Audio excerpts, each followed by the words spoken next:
Hello everyone, कैसे हैं आप सब। आई होप बहुत अच्छे होंगे। आज का हमारा चैप्टर है cell cycle and cell division. यानी हमें पढ़ना है कि कोशिका का विभाजन कैसे होता है, कोशिका चक्र कैसे होता है, सेल साइकिल कैसे होती है और सेल डिवीज़न कैसे होता है।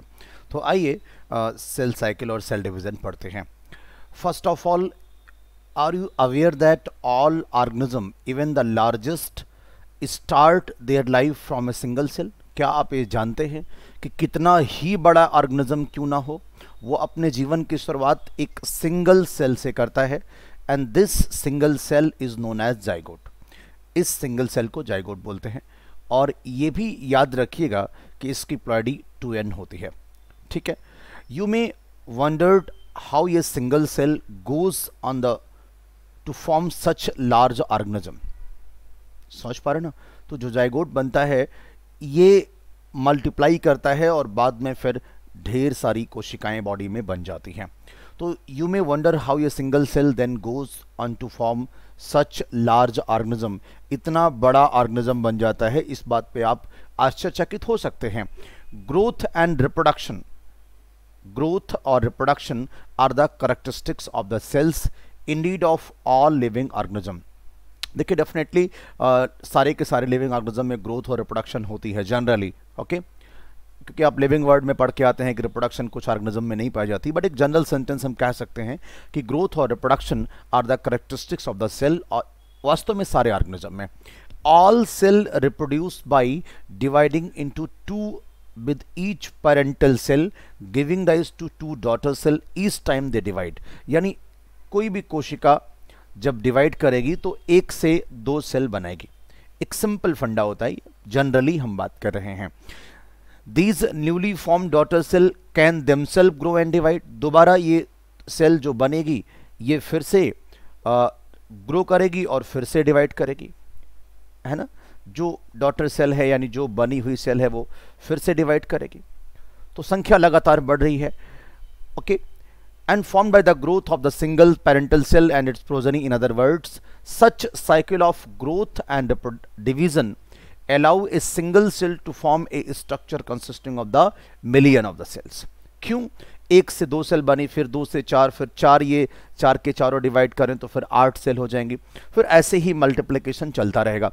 ओवरऑल आपको यहाँ से ये बात समझ में आ रही है कि एक सिंगल सेल भी मिलियंस ऑफ द सेल बना सकती है। मिलियंस ऑफ द सेल यानी कि लाखों सेल बना सकती है। इस चैप्टर में अगर हम आपसे बात करें तो हमें सेल साइकिल पढ़ना है, एम फेज पढ़ना है और सिग्निफिकेंस ऑफ माइटोसिस पढ़ना है, देन मियोसिस और उसके बाद मियोसिस के सिग्निफिकेंस। ये दोनों टॉपिक आपके साथ डिस्कस करना है। तो आइए, first of all cell cycle. याद रखिएगा कि एक सेल से दो सेल का बनना या चार सेल का बनना वो मियोसिस और माइटोसिस पे डिपेंड करता है। तो फिलहाल एक सेल से जो दो सेल बनती है और फिर से वो दोबारा डिवीजन करने के लिए तैयार हो जाए, उस पूरे टाइम ड्यूरेशन को आप सेल साइकिल कहते हैं। तो cell division is a very important process in all living organism. सारे के सारे लिविंग ऑर्गेनिज्म में कोशिका विभाजन एक बहुत ही इंपॉर्टेंट प्रक्रिया है। क्यों? क्योंकि एक सेल से दो सेल बनेगी, फिर दो से चार बनेगी, इस प्रकार से संख्या बढ़ती चली जाती है। हमारे बॉडी में भी ट्रिलियंस ऑफ द सेल्स हैं, you know very well. During the division of a cell, जब भी कोशिका का विभाजन होता है तो वहां पे एक बहुत इंपॉर्टेंट घटना होती है, डीएनए रेप्लिकेशन। सेल की ग्रोथ होती है, आल्सो टेक्स प्लेस। यानी कि सेल डिवीजन के दौरान डीएनए रेप्लिकेशन होता है, कोशिका का विभाजन होता है, सेल की ग्रोथ होती है। समझ पा रहे ना? यानी तीन तीन स्टेप्स होते हैं। ऑल दीज प्रोसेसेस, मार्क कर लीजिएगा, all these processes that is cell division, DNA replication and cell growth hence have to takes place in coordinated way to ensure correct division and formation of progeny cell containing intact genome. ये बात आप जितनी अच्छी genetics आपको आती होगी उतने अच्छे से आप समझ पाएंगे। फिलहाल मैं आपको यहाँ एक बात बता दूं कि एक जो सेल है ये दो सेल में जब डिवाइड करती है तो तीन बातें मुख्यतया होनी चाहिए और बड़ी ही कोऑर्डिनेटेड फंक्शन में होना चाहिए। ग्रोथ होनी चाहिए, सेल का या यूं कहें डीएनए का रेप्लिकेशन होना चाहिए, पहले आप ग्रोथ करा लो, फिर डीएनए रेप्लिकेशन करा लो, और उसके बाद सेल डिवीज़न की बात सोचो। ये बहुत ही सिक्वेंशियल वे में होना चाहिए, बहुत ही कोऑर्डिनेटेड वे में होना चाहिए। ये लाइन एनसीईआरटी ने बड़ा खूबसूरती से लिखा है कि कोऑर्डिनेटेड वे में। कोऑर्डिनेशन की ज़रूरत क्या है? अगर कोऑर्डिनेशन नहीं होगा तो जो इंटैक्ट जीनोम है, जो क्रोमोसोम पूरा है, वो आपको नहीं मिल पाएगा, पूरी इंफॉर्मेशन नहीं आ पाएगी। इसलिए ग्रोथ होना भी आवश्यक है, डीएनए रेप्लिकेशन होना भी आवश्यक है, देन सेल डिवीजन होना आवश्यक है। The sequence of event by which a cell duplicates its genome, synthesizes the other constituent of the cell and eventually divide into two daughter cell is termed as cell cycle। मैं फिर से अगर आपको ये बात बताऊं, yes, sequence of event, a cell duplicates its genome, cell अपने genome को डुप्लीकेट करती है, या मैं यूं कह दूं डीएनए का रेप्लिकेशन करती है। आप जीनोम कह लीजिए, यही जो क्रोमोसोम का हैप्लॉइड सेट होता है उसे हम जीनोम कहते हैं, और एक्चुअली वो डीएनए का ही मिलकर बना होता है। तो जब भी कभी सेल डुप्लीकेशन की बात हम करेंगे तो पहले जीनोम का डुप्लीकेशन करेंगे, जो और जरूरी कॉन्स्टिट्यूएंट हैं उनको बनाएंगे, और फिर ये सेल डिवाइड करेगी। ठीक है ना? हम आगे स्टेजेस की बात भी आपसे डिस्कस करेंगे। Although cell growth in terms of cytoplasmic increase की हम बात कर रहे हैं, इज ए कंटिन्यूअस प्रोसेस। यद्यपि हम ये बात जानते हैं कि कोशिका में ग्रोथ तो हमेशा होती रहती है, ठीक है ना, हमेशा जितनी स्टेजेस हैं उसमें हमेशा होती रहती है, फिर भी DNA synthesis occurs only during one specific stage in the cell cycle. लेकिन डीएनए की सिंथेसिस एक पर्टिकुलर स्टेज में होती है, आगे हम आपको पढ़ाएंगे, जिसे एस फेज कहते हैं। क्या कहते हैं? एस फेज कहते हैं। वैसे तो हमेशा ग्रोथ होती है, इसलिए बहुत क्लियर कट लाइन नहीं खींच सकते, लेकिन डीएनए का रेप्लिकेशन एक पर्टिकुलर स्टेज में होता है। The replicated chromosome, this is called DNA, are then distributed to daughter nuclei by the complex of series of event during the cell division। जो हमने डीएनए रेप्लिकेशन की जो एक कॉपी थी, वो रेप्लिकेशन के दौरान दो कॉपीज बना दी, और अब एक कॉपी एक सेल में चली जाएगी और एक कॉपी एक सेल में चली जाएगी, पूरी इंफॉर्मेशन पहुंच जाएगी। क्या कहा हमने कि replicated chromosome are then distributed to daughter nuclei. जो बना हुआ जेरोक्स जो आपने किया है एस फेज में डीएनए का, उसको कॉम्प्लेक्स इवेंट के द्वारा, सीरीज ऑफ इवेंट के द्वारा, यानी कि एम फेज के द्वारा ट्रांसफर कर दिया जाता है दोनों सेल में। These event themselves under the genetic control, ये इवेंट खुद भी जेनेटिक कंट्रोल में है, यानी जीन के कंट्रोल में है। तो ये तो बात हुई सेल साइकिल की, थोड़ा और डिटेल में पढ़ते हैं। Yes, this is the phases of the cell cycle. Cell cycle के फेजेस क्या हैं? तो इसमें दो मेन अवस्थाएं होती हैं, लेकिन उसके पहले दो पॉइंट और।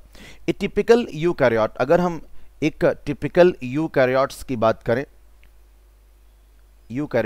करें, तो cell cycle is illustrated by the human cell. मान लीजिए हम यूकैरियोट में ह्यूमन सेल की बात कर रहे हैं, इंसान की कोशिका की बात कर रहे हैं। देखिए, ह्यूमन सेल जो होती है sir, these cell divide once approximately every 24 hour।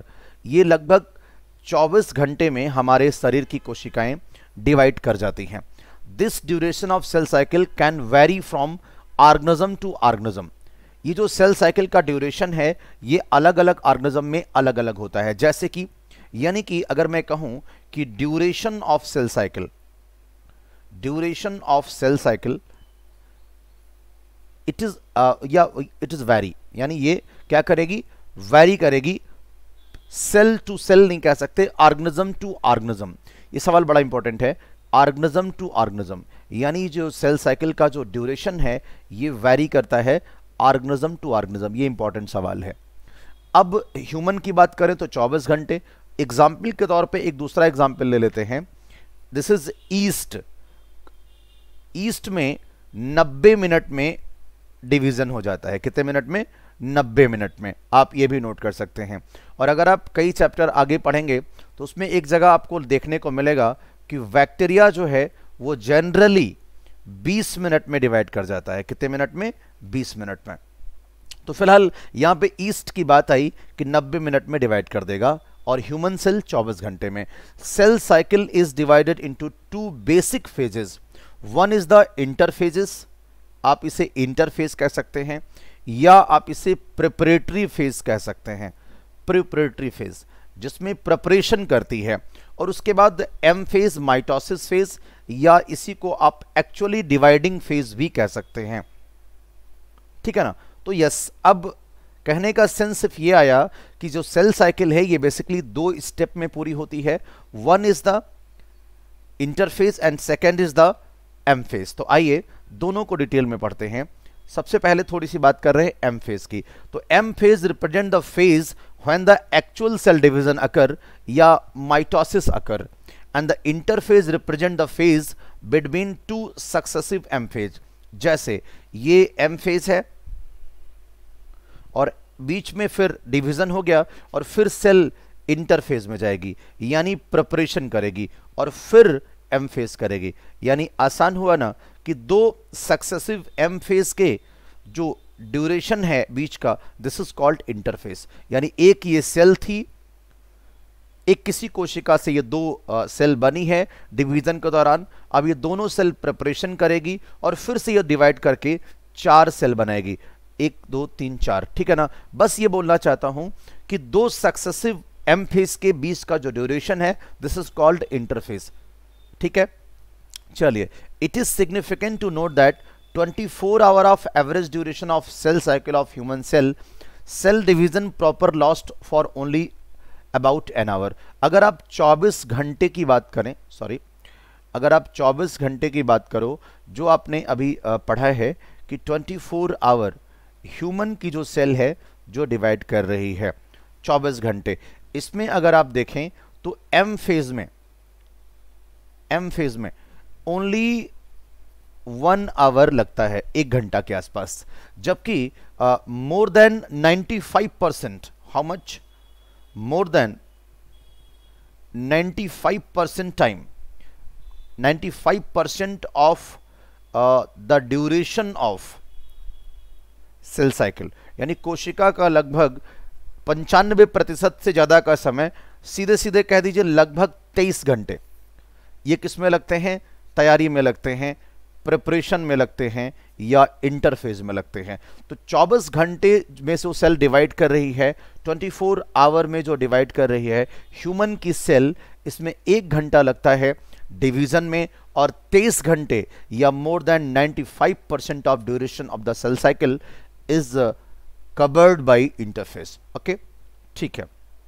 एक बात और, यहाँ पे लिखे मिलेगा कि नहीं मिलेगा, नो आइडिया, बट फिलहाल मैं आपको खुद से बता दूं, इंटरफेस को कुछ जगह पे आप रेस्टिंग फेज भी लिखा हुआ देख सकते हैं, रेस्टिंग फेज, क्योंकि देखिए ये बड़ी शानदार घटना है। इंटरफेज में एक्चुअल में प्रिपरेशन होती है और जिसे नॉर्मली देखा नहीं जा सकता। तो कभी कभी हमें भी लगता है कि जो लोग स्मार्ट वर्क करते हैं उनका काम आपको दिखता नहीं है ना, तो लगता है कि वो आराम फरमा रहे हैं, नहीं, लेकिन वो आराम एक्चुअल में कर नहीं रहे होते हैं, वो अंदर ही अंदर प्रिपरेशन कर रहे होते हैं। तो वैसे ही कुछ यहाँ पे भी होता है, जो इंटरफेज अवस्था है यहाँ पे पूरी तरीके से प्रिपरेशन हो रही होती है और पता भी नहीं चलता। इसलिए पहले कुछ साइंटिस्ट इसे रेस्टिंग फेज कह देते थे, लेकिन आज की डेट में ये फाइनल हो चुका है कि यहाँ पे बहुत तगड़ी तैयारी हो रही होती है। तो ये रेस्टिंग फेज एक्चुअल में है नहीं, ये बहुत ही बढ़िया प्रिपरेटरी फेज है और इसमें पूरा समय खर्च होता है। नाउ ये आपकी सेल साइकिल आपके सामने दिख रही है, हम आपको दिखा दे रहे हैं। दिस इज द, ये जो ब्लू लाइन दिख रही है, दिस इज द इंटरफेस। आप इसे इंटरफेस का नाम दे सकते हैं, इंटरफेस, है ना। और आगे आपको हम पढ़ाएंगे कि यही इंटरफेस जो है ये कई अवस्थाओं में डिवाइडेड है। This is called G1, this is called S, this is called G2, और ये जो लास्ट में ब्लैक कलर से दिख रखा है, this is called M phase आप कह लीजिए, या आप इसी को माइटोसिस कह लीजिए, या आप इसी को डिवाइडिंग फेज कह लीजिए, ठीक है ना, डिवाइडिंग फेज कह लीजिए। अब यहाँ पे एक सेल आपको दिख रही है, ये देखिएगा, ये जो कोशिका है ये डिवाइड करने जा रही है, 1 सेल अंडरगो डिवीजन। ये G1 फेज से गुजरती है, उसके बाद S फेज से गुजरती है, फिर G2 फेज से गुजरती है, और जब M फेज पूरा होता है तो ये देखिए 2 सेल में कन्वर्ट हो गई। तो ये हमारी पेरेंट सेल है, और ये जो सेल बनी है 2, this is called daughter cell. क्या होती है? Daughter cell. आगे हम आपको दिखाएंगे भी। एम फेज जो आपकी है ये प्रिंसिपली दो स्टेजेस में डिवाइडेड है। एक को हम बोलते हैं कैरियोकाइनेसिस, यानी इसमें हम न्यूक्लियस का बंटवारा करते हैं, and second is a cytokinesis जिसमें हम साइटोप्लाज्म का बंटवारा करते हैं। कभी कभी एक और घटना होती है कि जो सेल ये बनती है ये कह देती है कि हमें डिवीजन नहीं करना, तो वो G0 अवस्था में चली जाती है। This is the suspended stage. क्या बोलते हैं? Suspended stage. ये सस्पेंडेड स्टेज है, आप इसे एग्जिट वर्ड तो कहते हैं, बट नीट में एक बार अच्छे से पूछा गया सवाल पिछले बार ही, सस्पेंडेड और एग्जिट दोनों में दोनों दिया था, तो सस्पेंड हो जाती है, ये रुक जाती है कि अब मुझे डिवीजन नहीं करना, बाद में फिर ये डिवीजन करने लगती है। तो ये तो बात हो गई इंटरफेस की। और M phase principally divided into two stages, one is karyokinesis, second is cytokinesis. ठीक है ना? तो इन बातों को अभी हमें डिटेल में बात करनी है। तो आइए, the M phase. The M phase start with the nuclear division. सीधी सीधी बात करें तो एम फेज जो आपका है इसमें दो अवस्थाएं होती हैं। One is the karyokinesis. Karyo मतलब न्यूक्लियस और काइनेसिस मतलब बंटवारा, division. And second is the cytokinesis. Cyto मतलब क्या होगा यहां पे? साइटो मतलब क्या होगा? साइटोप्लाज्म। और काइनेसिस मतलब डिवीजन। तो अगर हम न्यूक्लियस का डिवीजन की बात करेंगे तो दिस इज कॉल्ड कैरियोकाइनेसिस, और अगर हम साइटोप्लाज्म का बंटवारा करेंगे तो दिस इज कॉल्ड साइटोकाइनेसिस। तो लिखा भी है कि M phase start with the nuclear division corresponding to the separation of daughter chromosome, this is called karyokinesis, and usually end with the division of cytoplasm। तो जब हम क्रोमोसोम का बंटवारा करेंगे तो उसके अंदर न्यूक्लियस के ही बंटवारे को ही हम क्रोमोसोम का बंटवारा कहते हैं। ठीक है, ये दोनों अवस्था हम डिटेल में पढ़ेंगे। The interphase called resting phase. Interphase को रेस्टिंग फेज भी कहते हैं, मैंने आपको रीजन पीछे बता दिया। Is the time during which cell is preparing for the division by undergoing the both cell growth and DNA replication in orderly manner. आप मुझे एक बात बताइए, अगर किसी स्टेज में इतनी बढ़िया अवस्था हो रही, इतना बढ़िया काम हो रहा है, तो आप उसे रेस्टिंग फेज कैसे कहते हैं? इसीलिए मैंने कहा था, चूंकि प्रॉपर्ली दिखता नहीं है इसलिए इसे रेस्टिंग फेज कह दिया गया था। लेकिन इस अवस्था में सेल की ग्रोथ होती है,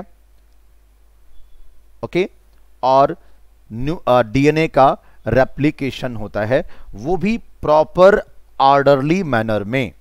ठीक है, this is the final point जहां पे हमें ये बात पता चल जाएगी कि कहां डीएनए रेप्लिकेशन होगा, कहां ग्रोथ होगी। तो आइए, फिर मैं कह रहा हूं बहुत क्लियर कट लाइन नहीं खींच सकते, लेकिन प्रयास करा जाएगा। Interface divided into three further phases. Number 1 G1 phases, number 2 S phase, और number 3 G2 phase. G1 phase को हम गैप 1 कहते हैं। क्या कहते हैं? पहला गैप। S फेज को सिंथेसिस फेज कहते हैं, और G2 को हम अगेन गैप 2 फेज कहते हैं। कौन सा? Second gap. ओके, आइए डिटेल में बात करते हैं। यहां पे बहुत शिद्दत से आपको याद करना है कि कौन सी अवस्था में क्या होता है, इसे ही हमें समझना है, तो फिर सारा दर्द आपका खत्म हो जाएगा। Number 1 G1 phases. G1 phase में it is the interval between mitosis and initiation of DNA replication. यानी कि मतलब क्या हुआ? एम फेज के बीच में और एस के बीच का जो समय होता है, this is called G1 phase. ठीक है ना?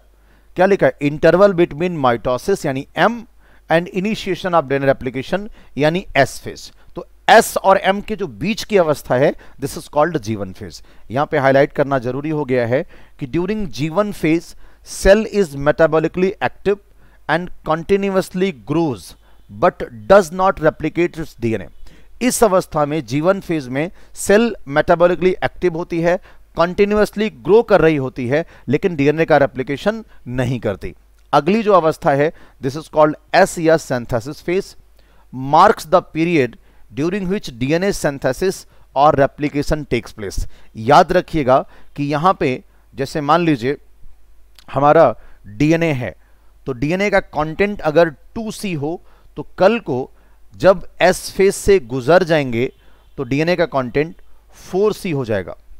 मैं यहां पे एक बात क्लियर करना चाहता हूं कि यहां content of DNA he increase करेगा, डीएनए का नंबर नहीं इंक्रीज करेगा, यह बात बिल्कुल याद रखिएगा। ठीक है ना? तो during this time amount of DNA पर सेल डबल, डीएनए का अमाउंट डबल हो जाता है कुछ इस कदर।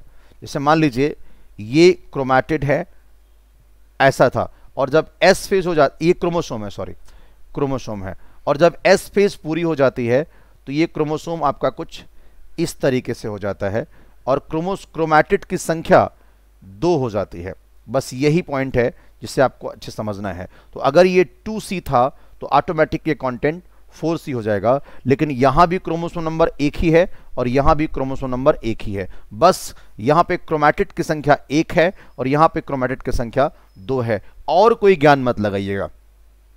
यहां पे खूब गलतियां करते हैं लोग। If the initial amount of DNA is 2C then its increases to 4C, but there is no, अच्छे से मार्क कर लेना, there is no increase in the chromosome number if the cell had diploid R2N।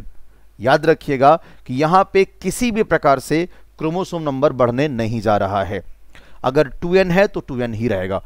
अगर जीवन में 2N है, even after S phase the number of chromosome remain the same. तो बस एक बात कहना चाहता हूं कि S फेज के बाद डीएनए का कंटेंट डबल हो जाएगा, लेकिन क्रोमोसोम का नंबर सेम रहता है, सेम रहता है, सेम रहता है। कोई कंफ्यूजन ना पालिएगा, ठीक है। Next, how do plant and animal continue to grow all their lives? Division करके। Do all cell in a plant divide all the time? No, हर सेल डिवाइड नहीं कर सकती। जैसे नर्व सेल है, नर्व सेल ये डिवाइड नहीं करती हमेशा। Do you think all the cell continue to divide in plant and animal? जी नहीं। Can you tell the name and the location of the tissue having the cell that divide all their life in the higher plant? Meristematic tissue. Do animal have similar to meristematic tissue? No. तो ऐसा नहीं है। meristematic tissue आपको कहां मिलेगा?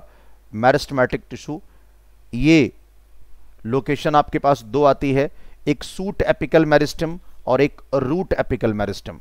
एक answer तो आपका ये हो गया कि can you tell the name and the location of the tissue having the cell that divide all their lives in the higher plant? तो मेरिस्टेमेटिक टिश्यू उसमें भी रूट के एपेक्स पे पाया जाएगा। This is called root apical meristem, location भी बताने को कह रहे हैं, and this is the shoot apex पे पाया जाएगा। This is the answer.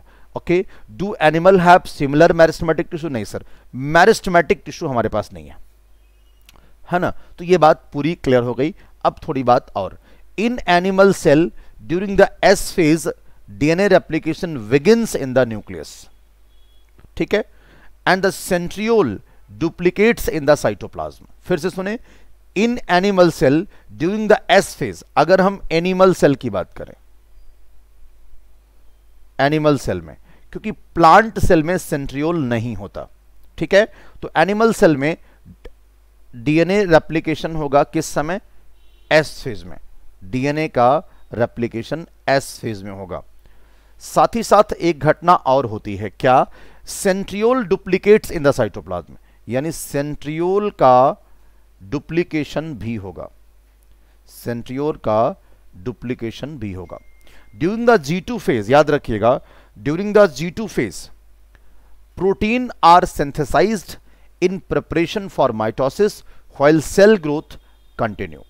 अब किन चीजों की क्या जरूरत है इसको आप छोड़िए, बस ये याद करिए, during the G2 phase protein are synthesized in the preparation for mitosis while cell growth continue. तो अगर हम सीधी सीधी बात आपसे स्पष्ट कर दें तो जीवन में भी ग्रोथ होती है, G2 में भी ग्रोथ होती है, जीवन में भी प्रोटीन सिंथेसिस होती है, जीवन में भी आरएनए फॉर्मेशन होता है, या ऐसे कह लीजिए कि प्रोटीन सिंथेसिस ही आप बोले ज़्यादा सेफ रहेंगे। तो जीवन में भी प्रोटीन सिंथेसिस होती है, G2 में भी प्रोटीन सिंथेसिस होती है, जीवन में भी ग्रोथ होती है, G2 में भी ग्रोथ होती है, लेकिन एस फेज में सदा सर्वदा ऑलवेज हमेशा डीएनए का रेप्लिकेशन होता है। Some cells in the adult animal, some cells in adult animal do not appear to exhibit division. अभी हमने पीछे आपसे कहा था कि कुछ सेल में डिवीजन नहीं होता, जैसे हार्ट सेल, हार्ट के सेल में डिवीजन नहीं होता। आप चाहें तो नर्व सेल में भी डिवीजन हमेशा नहीं होता। And many other cell divide occasionally, कुछ सेल्स तो हैं जो अकेजनली कभी कभी डिवाइड करती हैं, as needed to replace cells that have been lost because of the injury और the cell death.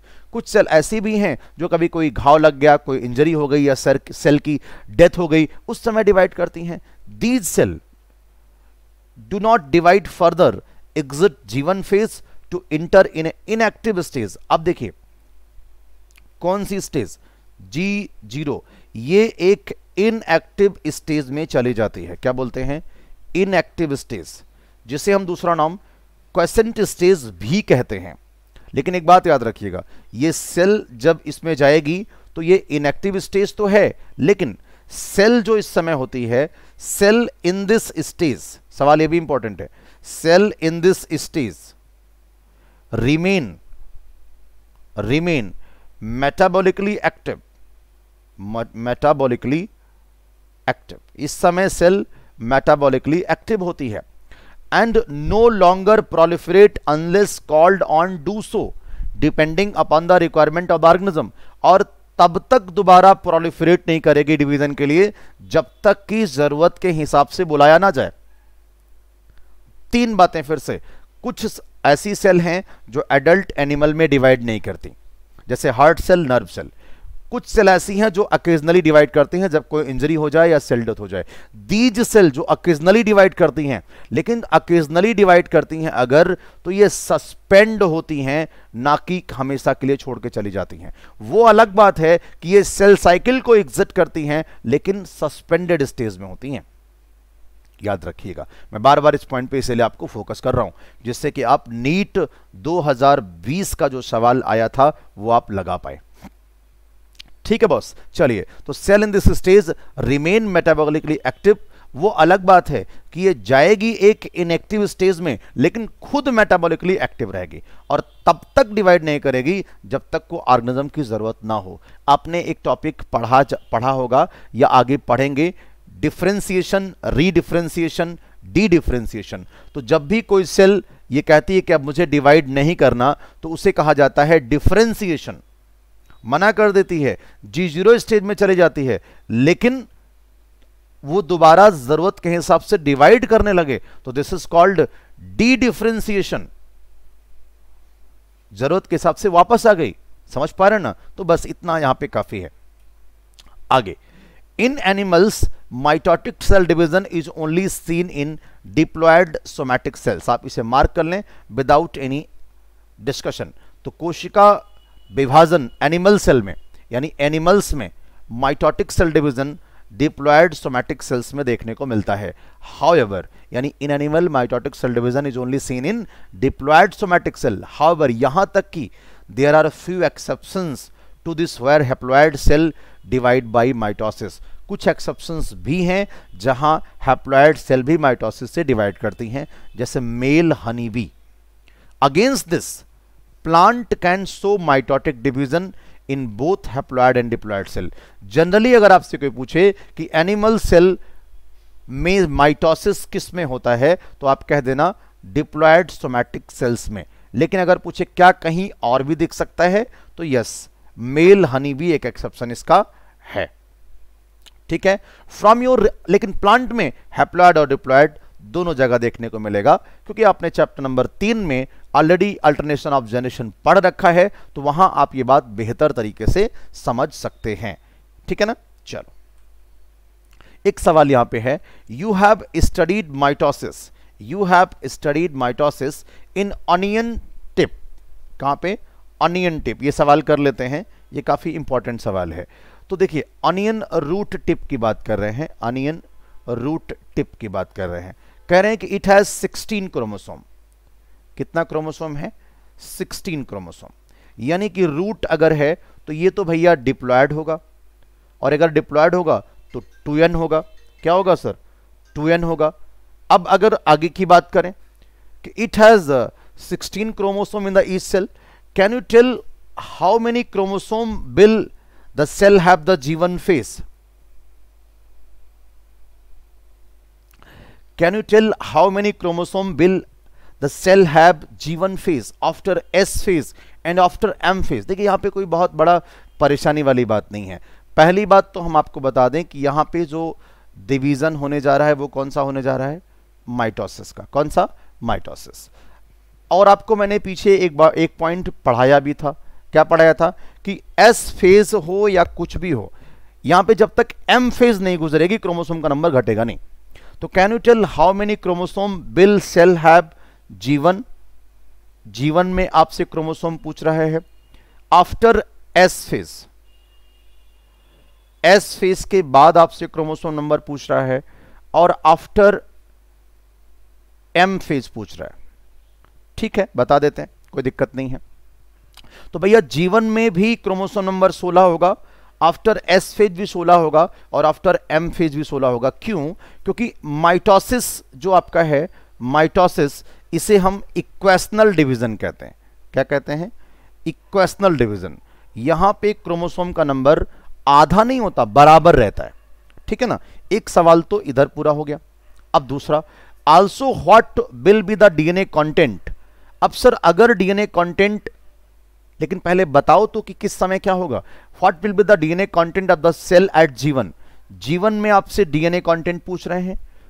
After S phase, S phase के बाद डीएनए कंटेंट पूछ रहे हैं, G2 के दौरान पूछ रहे हैं, और content if the content after M phase is 2C। अगर 2C रहा हो तो जीवन में क्या रहेगा सर? 2C रहेगा। एस फेज में क्या हो जाएगा? 4C हो जाएगा, और G2 में भी क्या हो जाएगा? 4C। तो आप नोट कर लो सारे का आंसर। G2 में 4C, एस फेज के बाद 4C, जीवन में 2C, और बाकी क्रोमोसोम नंबर पे जितने सवाल पूछे हैं वो सब के सब 16। कहना क्या चाह रहे हैं सर यहां पे ओवरऑल घुमा फिरा के? आपसे एक जो सवाल पूछा है वो क्या है? क्वेश्चन सीधा सीधा यहां पे सर ये है कि एस फेज के बाद, एस फेज के बाद डीएनए का कंटेंट 2C से 4C हो जाएगा, लेकिन क्रोमोसोम का नंबर 2n के बाद 2n ही रहेगा।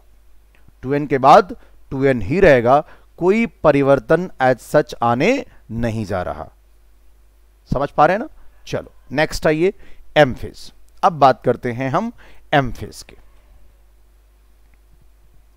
ठीक है ना? तो yes, M phase, this is the most dramatic period of the cell cycle. ये सेल साइकिल की सबसे ड्रामेबाज अवस्था है। ड्रामेबाज मतलब हर समय बदलती रहती है। Involving a major reorganisation of virtually all component of the cell. यहां पे सब कुछ रीऑर्गेनाइज हो रहा है।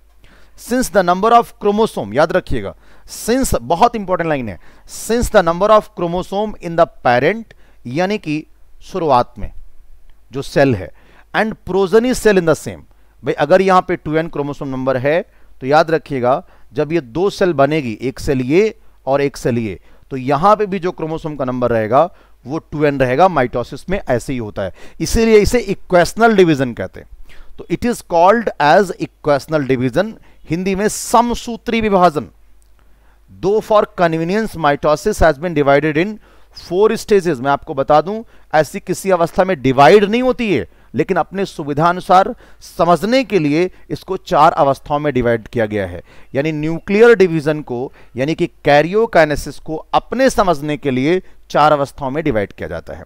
It is very essential to understand that cell division is very progressive process. ये समझना बड़ा जरूरी यहां पे है कि कोशिका विभाजन एक लगातार होने वाली प्रक्रिया है, and very clear cut line can not be drawn between the various stages. आप बहुत क्लियर कट लाइन नहीं खींच सकते, लेकिन फिर भी कैरियोकाइनेसिस में 4 स्टेजेस हैं। तो M phase is the most dramatic phase. यहां पे चीजों का रीऑर्गेनाइजेशन हो रहा है, कंपोनेंट्स का। क्रोमोसोम का नंबर पेरेंट सेल में और प्रोजनी सेल में बराबर होता है, so that's why this is called equational division. Mitosis की अवस्था में अपनी सुविधानुसार कैरियोकाइनेसिस को 4 स्टेजेस में बांट के स्टडी करी जाती है, क्योंकि हम ये जानते भी हैं फिर भी क्या कि सेल डिवीजन एक प्रोग्रेसिव प्रोसेस है जिसके बीच में क्लियर कट लाइन खींचा नहीं जा सकता। तो फर्स्ट ऑफ ऑल यहां पे 4 स्टेजेस हैं, उन चारों अवस्थाओं के नाम, 1 is the prophase, 2nd is the metaphase, 3rd is the anaphase, and 4th is the telophase. ये किसके पार्ट हैं चारों? कैरियोकाइनेसिस के। किसके? कैरियोकाइनेसिस के। कैरियोकाइनेसिस जो अवस्था है, एम फेज की जो पहली अवस्था है, वो 4 स्टेज में डिवाइडेड है। आइए, नंबर 1 प्रोफेज। हम आपको बता दें यहां पे सेल, एक सेल 2 सेल में डिवाइड होने जा रही है। ठीक है ना। तो प्रोफेज, इसके सबके मेन पॉइंट हैं, उन्हीं को समझना है कि इस अवस्था में क्या हो रहा है, अगली अवस्था में क्या हो रहा है, इसी को समझना है। तो prophase which is first stage of the karyokinesis of mitosis follow the SnG2 phase of the interphase, यानी ये इंटरफेज के बाद होने वाली अवस्था है, ठीक है ना। In SnG2 phase the new DNA molecule formed are not distinct but intertwined. यहां पे जो नया अभी DNA बना है वो बहुत क्लियर कट दिख नहीं रहा है, आपस में उलझा हुआ भी कह सकते हैं आप। अभी धीरे धीरे इसको थोड़ा सा कंडेंस करेंगे, है ना, यहां पे कंडेंसेशन की शुरुआत करेंगे, DNA फ्रेगमेंट जैसी कोई बात आपको दिखेगी। मान लीजिए ये क्रोमोसोम है, तो इस तरीके से ये धागे जैसी संरचना अभी है, ठीक है ना, बट आप इसको बहुत क्लियर कट देख नहीं पाएंगे।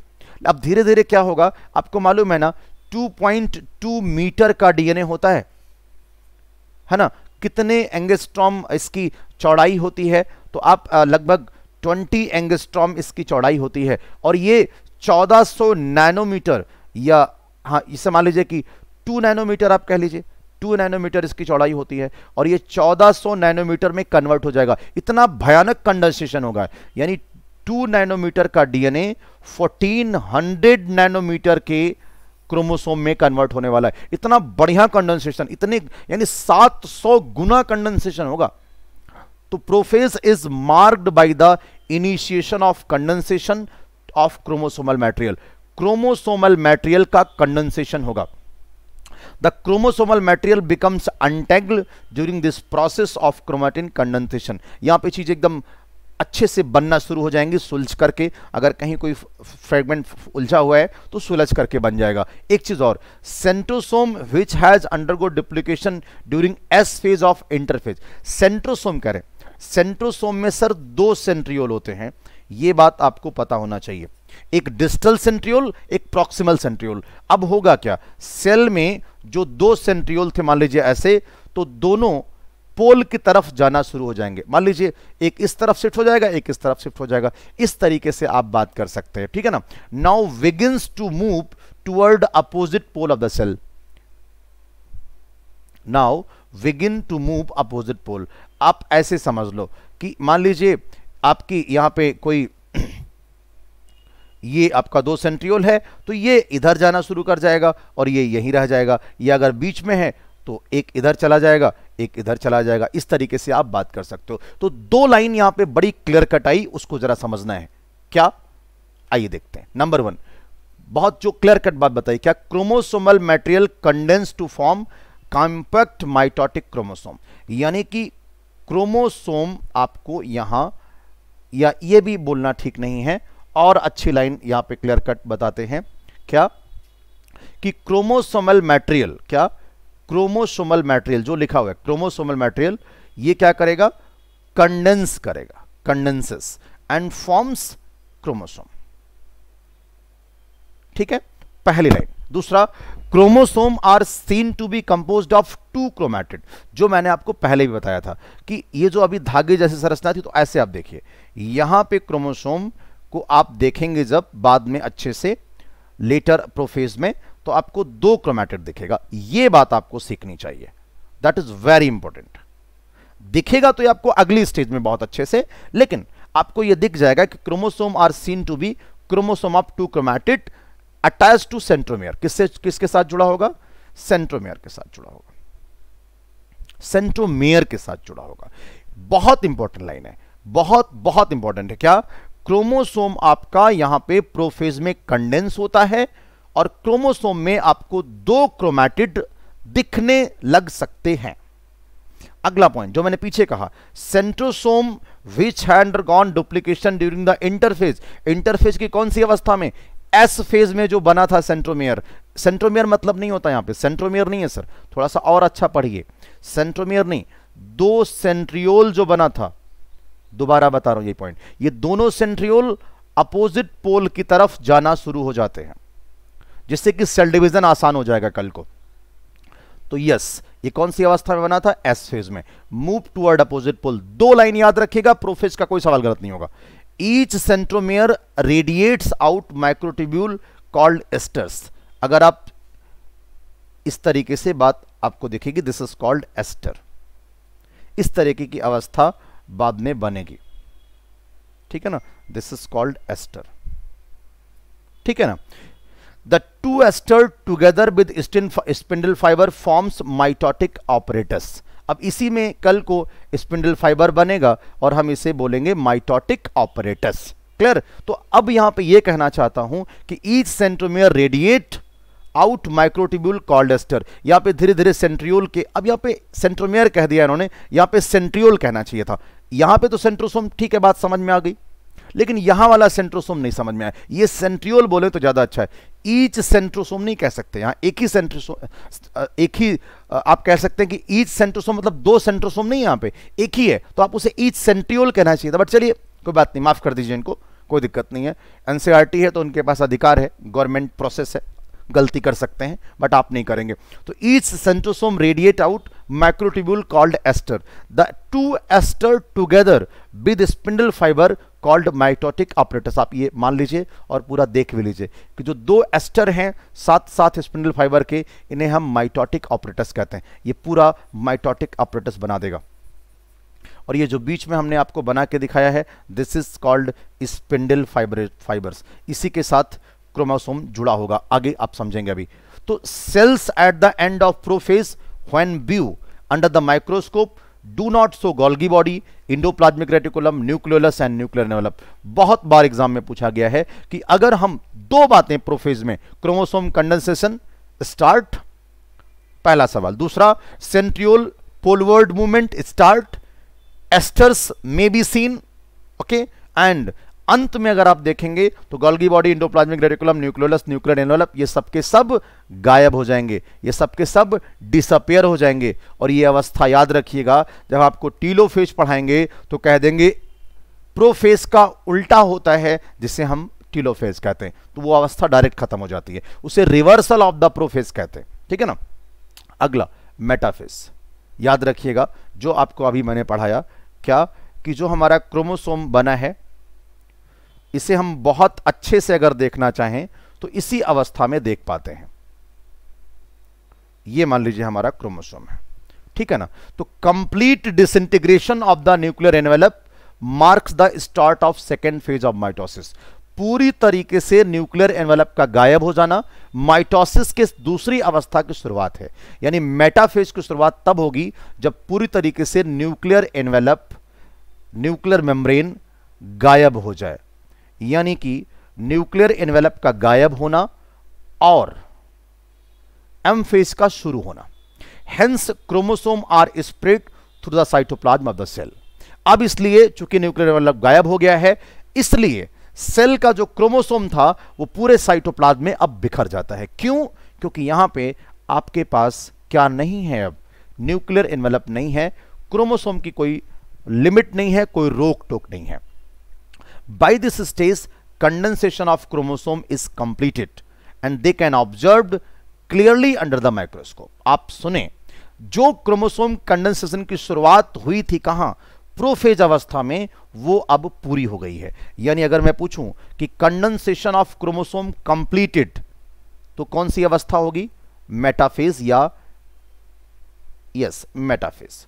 और अगर मैं पूछूं इनिशिएशन ऑफ क्रोमोसोम कंडेंसेशन, तो prophase.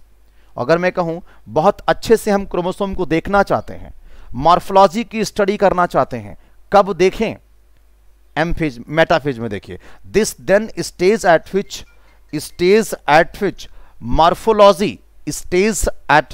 Morphology of chromosome most easily visible या studied, it is called metaphase. तो metaphase chromosome is made up of two sister chromatid. Prophase वाला भी दो सिस्टर क्रोमैटिड का था, मैंने पीछे आपको पढ़ाया था, लेकिन इतना साफ दिखता नहीं था, ठीक है ना। तो metaphase of chromosome is made up of two sister chromatid which are held together by the centromere. और आप देखें यहां पे दो क्रोमैटिड आपको दिख रहे होंगे, कितने, दो क्रोमैटिड दिख रहे होंगे, और ये आपका है सेंट्रोमियर। क्या है, सेंट्रोमियर। और सेंट्रोमियर को जोड़े रखने के लिए ये एक भाई साहब पीछे पाए जाते हैं जिनका नाम है काइनेटोकोर। क्या बोलते हैं, काइनेटोकोर। और इनका शेप है डिस्क शेप का। किसका शेप का है, डिस्क शेप का। इसी से स्पिंडल फाइबर अटैच रहेगा लास्ट में। तो यस, वो भी देख लेते हैं। तो मेटाफेज में आपको दिखा 2 सिस्टर क्रोमैटिड क्रोमोसोम पे जो कि सेंट्रोमियर से अटैच है। Small disc shape structure at the surface of centromere are called kinetochore. These structure serve as, ये जो स्ट्रक्चर है ये सर्व एज कैसे काम करता है, पॉइंट ऑफ अटैचमेंट। अभी आगे पढ़िएगा, point of attachment of spindle fibre, of spindle fibre formed bye spindle fibre. ये गलत लाइन है, बट फॉर्म्ड बाय माइक्रोट्यूब्यूल्स लिखना चाहिए था, बट एनसीईआरटी है भैया, हम कुछ कह नहीं सकते। आप एक बात बताइए, लिखा है कि these structure serve as the site of attachment of spindle fibre formed by the spindle fibre. जिससे जोड़ेगा उसी से बनेगा। फिर भी जो लिखा है आप उसे वही याद रखें, मेरी कोई व्यक्तिगत सलाह यहां पे है नहीं, बस formed by the spindle fibre. But जानते रहिएगा, कभी कोई ऑप्शन में आपको फंसाए तो आप अपने आप को बचा लेना। Next, chromosome that are moved into position at the centre of the cell. अब ये जो क्रोमोसोम है ना, ध्यान रखिएगा, ये जो क्रोमोसोम है ये सेल के सेंटर पे आ जाएगा। क्रोमोसोम कहां जाएगा, सेल के सेंटर पे आ जाएगा। दिस इज द सेंटर, ये सेंटर है। और सेल, और यहां पे आपका क्या है, ये इस तरीके से, ये सेंट्रियोल के चारों तरफ एस्टर रेस, और जो मैंने आपको पीछे भी दिखाया था, एक सेकंड बेटा, ये आपसे ऐसे जुड़ जाएगा। आपसे मतलब स्पिंडल फाइबर से, ठीक है, इस तरीके से ये जुड़ जाएगा, ठीक है ना। अब जब ये स्प्लिट करेगा तो दोनों अलग अलग हो जाएंगे। आइए बढ़ते हैं। तो yes, to the chromosome that are moved into the position at the centre of the cell, पुरानी बातों से जोड़ के लाते हैं। Small disc shape structure at the surface of centromere are called kinetochore. These structures serve as the attachment of spindle fiber। ये जो kinetochore है इसी से कौन जुड़ता है, स्पिंडल फाइबर। ये है हमारा स्पिंडल फाइबर।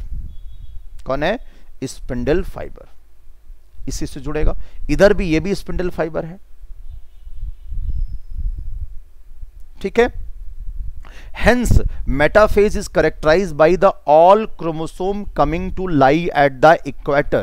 ये जो सेंटर पे आ जाते हैं ना, दिस इज, इसी को बोलते हैं आप इक्वेटर पे आ गए। ये क्या पे आ गए, इक्वेटर पे। और जो ये इस तरफ वाला है इसे हम पोल कहते हैं, इसे भी क्या कहते हैं, पोल कहते हैं।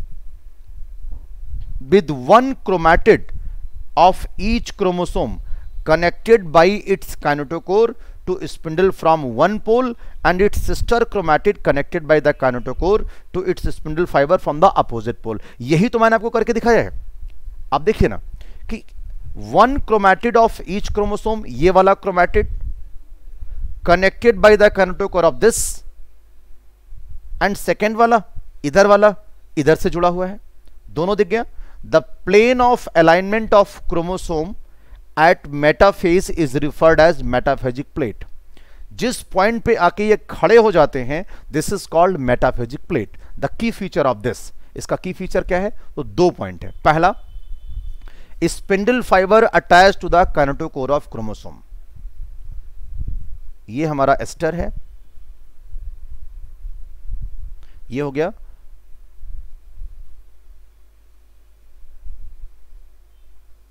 ये हमारे क्रोमोसोम हो गए, ये हमारा काइनेटोकोर हो गया, और इस काइनेटोकोर से वाया स्पिंडल फाइबर जुड़ जाएगा हमारा chromosome. This is the spindle fibre, this is the aster, this is the chromosome, और ये 2 क्रोमैटिड, एंड ये जो सेंटर पोजीशन है, this is called metaphasic plate. Chromosome are move to the spindle equator and get aligned as metaphasic plate through the spindle fibre at both to the both pole. तो ये हमारी जो central position है, cell अगर मान लें, इस पूरे को हम सेल मान लें, आप इसे सेल मान लें, तो ये सेंटर पोजीशन जो आपकी है ये मेटाफेजिक प्लेट। अब आगे की अवस्था पहले ही सुन लीजिए।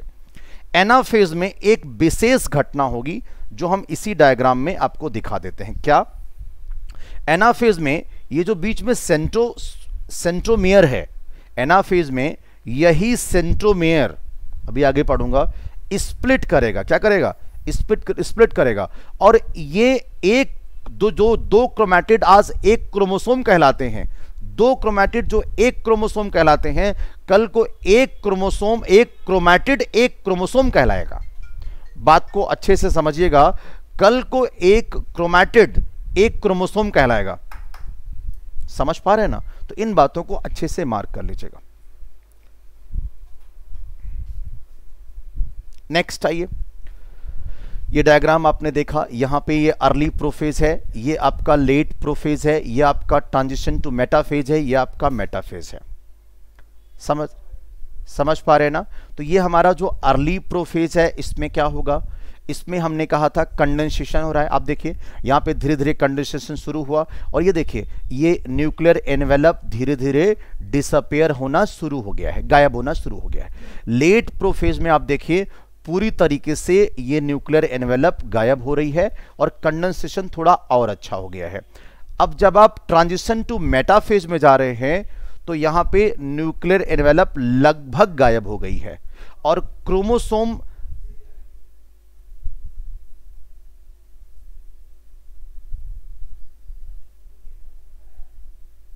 ये धीरे धीरे सेंटर पे आना शुरू कर देते हैं। ये अब देखिए, ये आपकी मेटाफेजिक प्लेट है।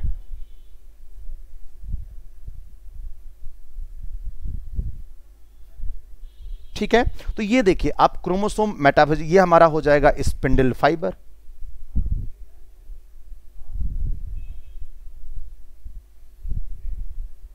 ठीक है, स्पिंडल फाइबर से जुड़ जाएगा। तो ये आपकी मेटाफेज रिकॉग्नाइज करना, मैंने सारे डायग्राम बना बना के आपको दिखाए हैं जिससे कि आप चीजों को रिकॉग्नाइज कर सकते हैं इजीली। नेक्स्ट एनाफेज, आगे बात करें इसी में, तो at the onset of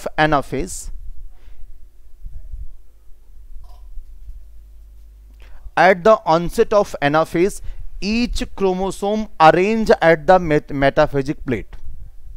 जैसे ही एनाफेज आएगी तो इस अवस्था में क्या होगा आप बताएं जल्दी से। इस अवस्था में मैंने आपको पूरी बात पहले से ही बता दी। क्या?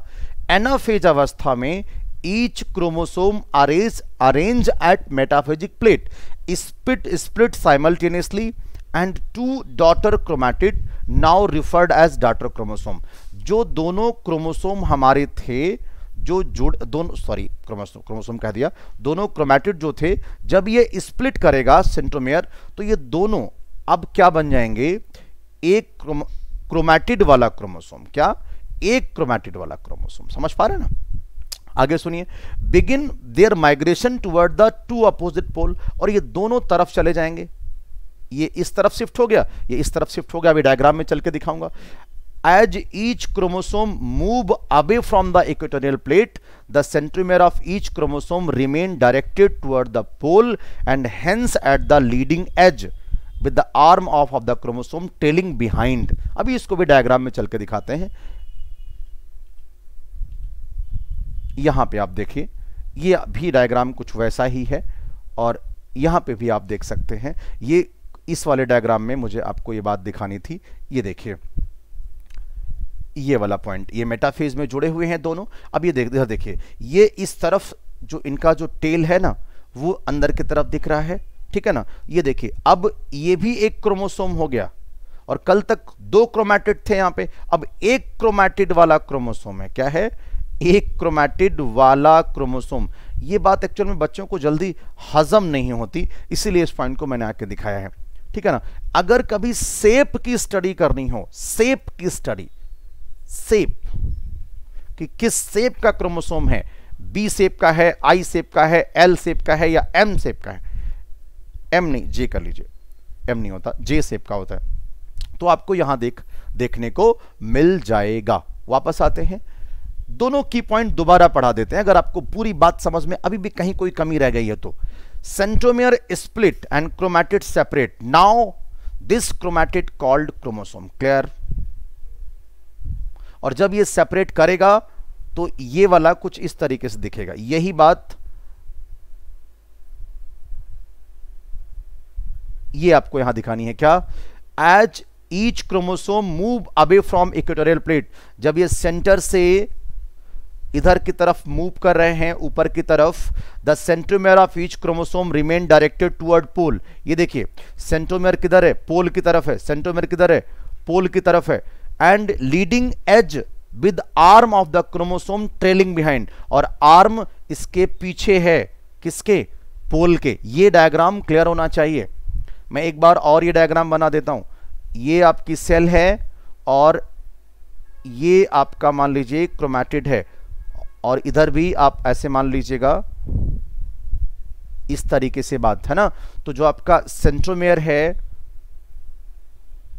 वो पोल की तरफ है, और जो क्रोमैटिड है ये ट्रेलिंग बिहाइंड या पीछे की तरफ है, ऐसे समझना है। सेंट्रोमियर स्प्लिट करता है, क्रोमैटिड सेपरेट करता है। Chromatid move to opposite pole and now referred as chromosome. बार बार आपको यही बात दिखा रहा था। नेक्स्ट आइए, टीलोफेज। कुछ नहीं होता सर इसमें, reverse of prophase. Reverse of prophase मतलब decondensation and everything is again, जो क्रोमोसोम आपको दिखा था वो सब गायब हो जाएगा।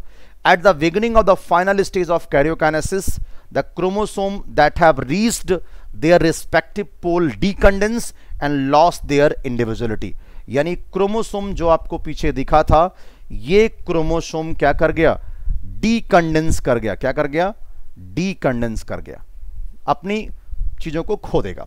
The individual chromosome can no longer be seen and each set of chromatin material tend to collect at each two pole. और अब क्या होगा? दोनों पोल की तरफ आपका जो जेनेटिक मटेरियल है वो इकट्ठा हो जाएगा। की फीचर्स क्या हैं? Chromosome clustered at opposite pole, spindle pole की तरफ इकट्ठा हो जाएंगे और अपनी इंडिविजुअलिटी को लॉस कर देंगे। ठीक है, पहली बात। दूसरा, nuclear envelope develop around the chromosome of each pole during the two daughter nuclei. यानी कुछ ऐसा नजारा आपको देखने को मिलेगा। ठीक है ना, कुछ ऐसा नजारा आपको देखने को मिलेगा। Nucleus Golgi body ER everything should return, सब कुछ वापस आ जाएगा। तो हम इसे कह सकते हैं ना प्रोफेज का रिवर्स। वहां पे कंडेंसेशन हुआ था, यहां पे डीकंडेंसेशन हुआ था। वहां न्यूक्लियर एनवेलप गायब हुआ था, यहां न्यूक्लियर एनवेलप वापस आया है। वहां पे न्यूक्लियस गोल्गी बॉडी गायब हुआ था, यहां वापस आया है। ठीक है सर, कोई डायग्राम मिल जाता तो अच्छा था। ये देखिए, दिस इज कॉल्ड टीलोफेज। ये एनाफेज है, और एनाफेज में आपको साफ दिख रहा होगा कि जो सेंट्रोमियर है ये पोल की तरफ है। ये जो आपका ये दिख रहा है जो टेल, ये इक्वेटोरियल प्लेट की तरफ है। This is anaphase. यहां पे क्या हुआ है? Split of centromere, split of centromere. Clear बच्चों? और ये टीलोफेज में क्या हुआ? Individuality of DNA lost and nuclear envelope reappear. Nuclear envelope क्या हो गई? रीअपेयर हो गई। अब ये हमारी टीलोफेज है। अब इसके बाद क्या होगा? हमारे क्रोमोसोम का बंटवारा हो गया। जितने क्रोमोसोम पहले थे सेल में उतने ही अब दोबारा दोनों न्यूक्लियस में अलग अलग हैं। तो अब हमें करना क्या है सर? कुछ नहीं करना, बहुत ही सिंपल तरीके से बात करनी है। And this is the topic of cytokinesis. क्या होता है इसमें? जो इस तरीके से हमारी सेल अब दिख रही है, जिसमें एक न्यूक्लियस ये है और एक न्यूक्लियस ये है, इसमें साइटोप्लाज्म का बंटवारा करना है। Mitosis accomplished not only the segregation of duplicated chromosome। ये सिर्फ क्रोमोसोम का सेग्रीगेशन नहीं है sir, but the cell itself divided to two daughter cell by the separation of cytoplasm called cytokinesis। Cytoplasm का भी बंटवारा होना चाहिए। ठीक है, तभी ये सेल डिवीजन कंप्लीट होगा। In animal cell it is achieve by the appearance of furrow in the plasma membrane. इसमें अंदर की तरफ ग्रुप लाइक स्ट्रक्चर बन जाता है, अंदर की तरफ कुछ इस प्रकार से, और धीरे धीरे ये अंदर की तरफ आता चला जाता है और फाइनली ये दोनों अलग अलग हो जाएंगे। द फरो अगर मैं आपको दिखाऊं इस तरीके से,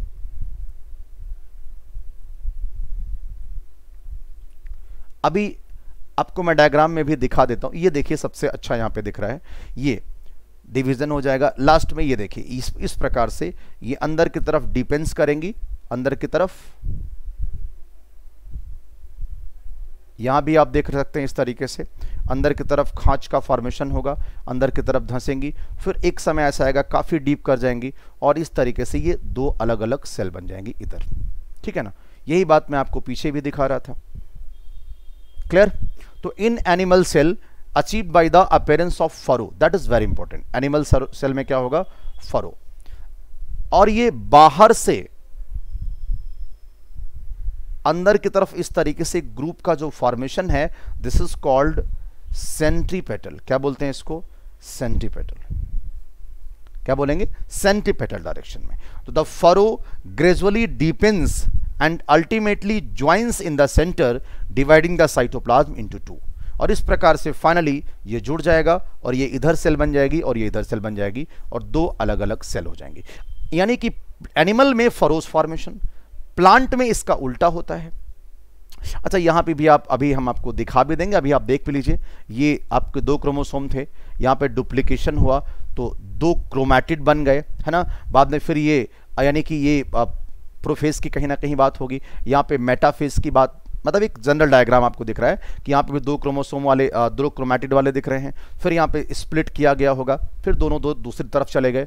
तो आप देखिए यहाँ पे भी दो क्रोमोसोम हैं और यहाँ पे भी दो क्रोमोसोम, बस ये दिखाने के लिए मैं यहाँ पे ले आया हूँ। ये भी 2n है और ये भी 2n है, ये एनसीईआरटी के बियॉन्ड डायग्राम है, बस 2n वाली अवस्था को थोड़ा और अच्छे से दिखाना चाह रहे थे कि जब डीएनए का रेप्लिकेशन होता है तो एक जो क्रोमैटिड होता है वो दो क्रोमैटिड में कन्वर्ट हो जाता है और वही एक एक क्रोमैटिड एक एक क्रोमोसोम में चला जाता है, मतलब एक एक सेल में चला जाता है। इतना आप जरूर समझ गए होंगे डायग्राम से। ये भी हमने अवस्था बना रखी है, लेकिन पहले हम थोड़ा और क्लियर कर लें कि प्लांट सेल में it is enclosed by the relatively extensible cell wall. यहां पे जो प्लांट सेल वॉल है, प्लांट सेल है, यहां पे कुछ इस तरीके से मामला होता है।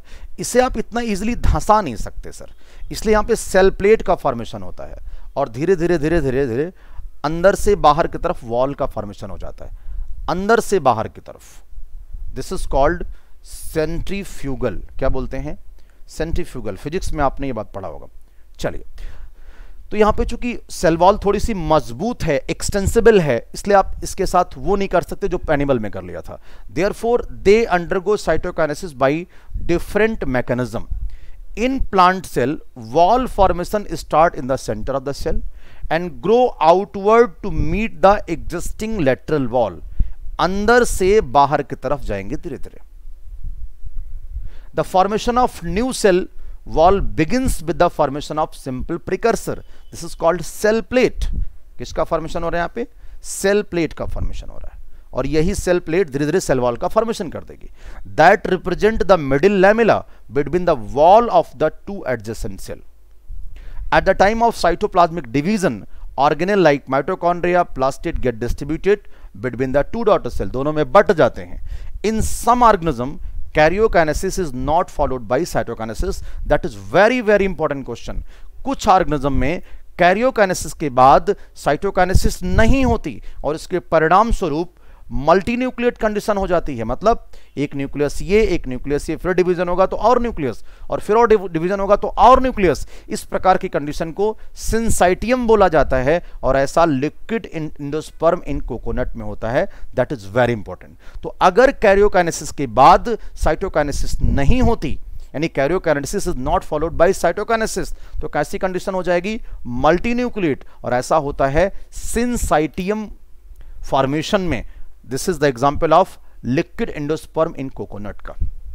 ठीक है, अब last point, significance of mitosis. लेकिन उसके पहले ये डायग्राम, ये आपकी प्रोफेज की अवस्था है, ये आपकी मेटाफेज की अवस्था है, ये एनाफेज की है, ये टीलोफेज की है। और एक सेल से दो सेल बन गई।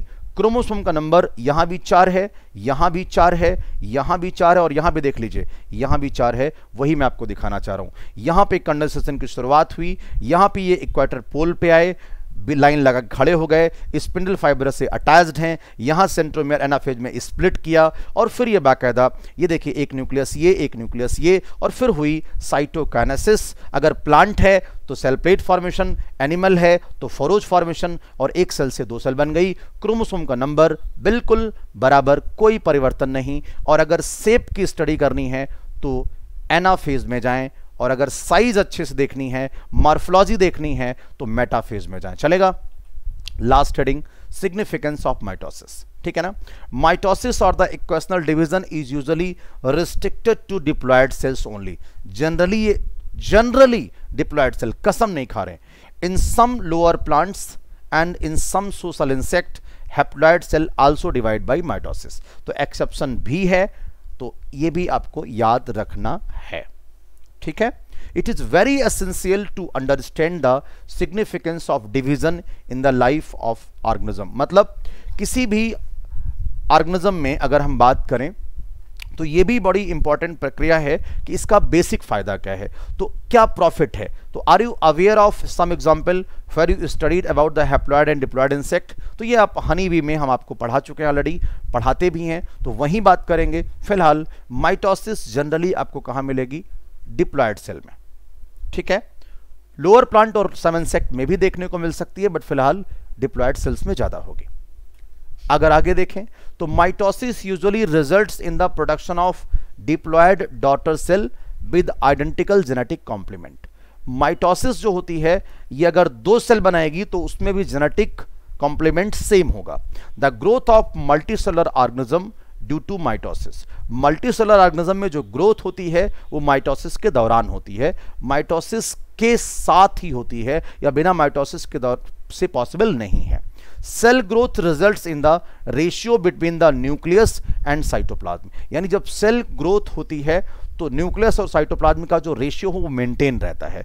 इस वजह से हम कह सकते हैं कि न्यूक्लियोसाइटोप्लाज्मिक रेशियो को मेंटेन करने का काम भी माइटोसिस करता है। यानी साइटोप्लाज्म का एक फिक्स रेशियो होता है, न्यूक्लियस का भी एक फिक्स रेशियो होता है, दोनों बराबर होना चाहिए, दोनों फिक्स होना चाहिए।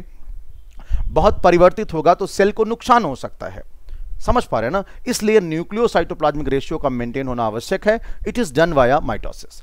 ए very significant contribution of mitosis is cell repair.